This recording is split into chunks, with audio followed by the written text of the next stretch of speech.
SLBC టన్నెల్లో 13వ రోజు సహాయక చర్యలు కొనసాగుతున్నాయి. సొరంగంలో ప్రమాదకరంగా ఉన్న షీర్ జోన్ ప్రాంతంలో రోబోల సేవలను వినియోగించే అవకాశాన్ని పరిశీలిస్తూ ఉన్నారు అధికారులు.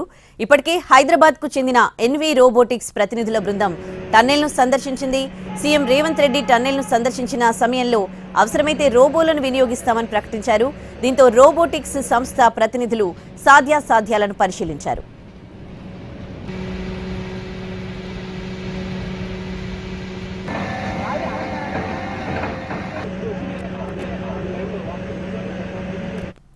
మరోవైపు ప్రస్తుతం మృతదేహాల కోసం మార్క్ చేసిన ప్రదేశాల్లో తవ్వకాలు జరుపుతూ ఉన్నారు రెస్క్యూ సిబ్బంది. డీ వాటరింగ్ ప్రక్రియ కొనసాగుతోంది. కన్వేయర్ బెల్ట్ మళ్లీ మొరాయించడంతో మట్టి తరలింపు నిలిచిపోయింది. బురద మట్టిని తొలగించేందుకు అధికారులు తొలిసారి వాటర్ జెట్లను వినియోగిస్తూ ఉన్నారు. NDRF, SDRF, Singareni, rat hole mines, Hydraa తదితర ఏజెన్సీల నిపుణులు రెస్క్యూలో పాల్గొంటున్నారు. ఫలితం తేలకపోవడంతో తొలిసారిగా వాటర్ జెట్లను వినియోగిస్తూ ఉన్నారు. టన్నెల్ బోరింగ్ మెషిన్ పైన చుట్టుపక్కల పేరుకుపోయిన బురదపై వీటితో నీటిని పంప్ చేస్తున్నారు.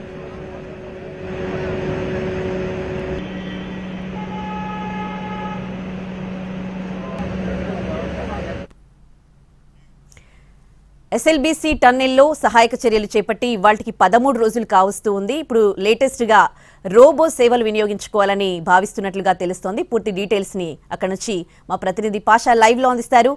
పాషా, 13 డేస్ నుంచి కూడా ఎన్నో ఛాలెంజెస్ ఫేస్ చేస్తూ ఉన్నారు రెస్క్యూ టీం. ఇప్పుడు మళ్ళీ కొత్తగా రోబో సర్వీసెస్ యూజ్ చేసుకోవాలని భావిస్తున్నట్లుగా తెలుస్తోంది. ఏంటి ఈ ఛాలెంజెస్ ని అది ఎట్లా ఫేస్ చేయనుంది? నిన్న ఆల్రెడీ ఒక ప్రతినిధుల బృందం అక్కడికి వచ్చినట్లు తెలుస్తోంది. ఎంతవరకు సాధ్యం అవుతుంది అనుకుంటున్నారు?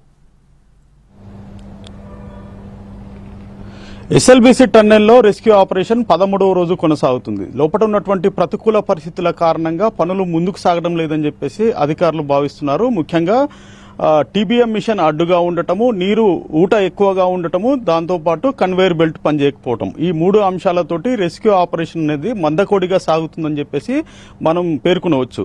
అయితే ఇందులో ప్రధానంగా సాంకేతికతను ఉపయోగించుకొని ఆపరేషన్ ని ముందుకు సాగించాలని చెప్పేసి అధికారులు భావిస్తున్నారు. ఇందులో భాగంగానే రోబోటిక్స్ సేవలను వినియోగించుకోవాలని చెప్పేసి అధికారులు దానికి సంబంధించినటువంటి సాధ్యాసాధ్యాలపై అధ్యయనం చేస్తున్నారు. అయితే నిన్న సాయంత్రము ఎస్వి రోబోటిక్స్ కు సంబంధించినటువంటి ప్రతినిధుల బృందము ఎస్ఎల్బీసీ టన్నెల్ ను సందర్శించింది. అక్కడ ఉన్నటువంటి పరిస్థితిని సమీక్షించింది. అయితే రోబోటిక్స్ సేవలు ఏ రకంగా ఉంటాయి, ఏ రకంగా పనిచేస్తాయి అన్న అంశాలపై అక్కడ ఉన్నటువంటి రెస్క్యూ బృందాల హెడ్స్ తోటి మాట్లాడినట్టుగా సమాచారం అందుతుంది.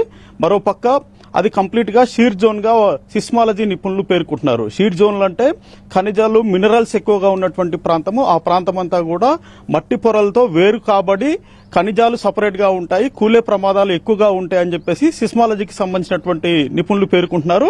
మరోపక్క ఇది సీపేజ్ జోన్ గా జియాలజీ నిపుణులు చెప్తున్నారు.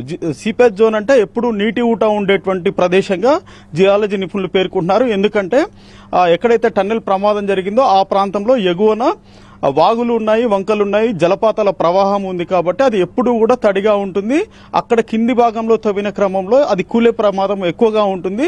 సో మరోసారి కూడా ప్రమాదం పొంచి ఉందని చెప్పేసి నిపుణులు చెప్తున్నారు. ఎందుకంటే అక్కడ లోపల మట్టి తవ్వుతున్న కొద్దీ మట్టి మళ్లీ రాళ్లు రాలటం అనేది ఘటనలు చోటు చేసుకుంటున్నాయి. కాబట్టి మరో రిస్క్ తప్పదు రెస్క్యూ బృందాలకు కూడా అని చెప్పేసి భావిస్తున్నాయి. మరో పక్క లోపల ఉన్నటువంటి ప్రీకాస్ట్ బేస్మెంట్స్ అన్ని కూడా క్రాక్స్ వచ్చి ఆ క్రాక్స్ నుంచి నీరు వస్తున్నటువంటి సిచ్యువేషన్ మనకి టన్నెల్లో కనిపిస్తా ఉంది. ఈ క్రమంలో రోబోటిక్స్ సేవలను వినియోగించుకోవాలి. దానికి సంబంధించినటువంటి సాధ్యాసాధ్యాలపై నిన్న ఒక బృందం వచ్చి అధ్యయనం చేసింది. దాంతోపాటు నల్లమల అడవిలోని ఎక్కడైతే టన్నెల్ ఉందో ఆ ప్రమాదం జరిగినటువంటి ఎగువ ప్రాంతం తాటిగుండాల ప్రాంతంలో నిన్న ఎన్జీఆర్ఐ, సిఎస్ఆర్ఐకి సంబంధించినటువంటి బృందం వచ్చి మార్క్ చేసింది. ఆ ప్రదేశం నుంచి ఏమైనా సాధ్యం ఉంటుందా లేదా అక్కడి నుంచి ఏమైనా రోబోట్స్ ని పంపాలా హోల్ చేసి అని చెప్పేసి వంటి అంశాలపై అధ్యయనం చేసినట్టుగా తెలుస్తా ఉంది. మరోపక్క ఎస్వి రోబోటిక్స్ కి సంబంధించినటువంటి బృందము నిన్న ఇక్కడ ప్రధానంగా పనిచేస్తున్నటువంటి ర్యాట్ మైనర్స్, తర్వాత ఎన్డీఆర్ఎఫ్, ఎస్డీఆర్ఎఫ్ బృందాలతోటి భేటీ అయింది. అక్కడ లోపల ఉన్నటువంటి పరిస్థితిని కంప్లీట్ గా సమీక్షించింది. సమీక్షించిన తర్వాత ఏ రకమైనటువంటి స్టెప్ తీసుకోవాలి అన్న దానిపై వారు ముందుకు పోతున్నారు. అయితే కంప్లీట్ గా ఎస్ఎల్బీసీ టన్నెల్లో 13వ రోజు సహాయక చర్యలు కొనసాగుతున్నప్పటికీ కూడా అవి వేగవంతంగా కొనసాగడం లేదని చెప్పేసి మనం పేర్కొనవచ్చు. ఎందుకంటే ముఖ్యంగా టీబీఎం మిషన్ కటింగ్ అనేది కేవలం 10% అయింది. ఇంకా అది పూర్తి కావాల్సి ఉంది. మరోపక్క నీటి ఊటని ఎప్పటికప్పుడు డీవాటరింగ్ చేస్తున్నారు. అయినప్పటికీ వాటర్ జెట్లను ఉపయోగించినప్పటికీ కూడా ఫలితం లేకుండా పోయింది. మరోపక్క ప్రధానంగా కన్వేయర్ బెల్ట్ మొన్న పనిచేసినప్పటికీ కూడా మళ్లీ మొరాయించింది. సో సహాయక చర్యలు అనేవి మందకోడిగా సాగుతున్నాయని చెప్పేసి మనం ప్రధానంగా పేర్కోవచ్చు. ఈ నేపథ్యంలో సాంకేతికత రోబోటిక్స్ ను ఉపయోగించుకొని ముందుకు వెళ్లాలని చెప్పేసి అధికారులు భావిస్తున్నారు. Udayasri. Right, thanks for the updates Pasha.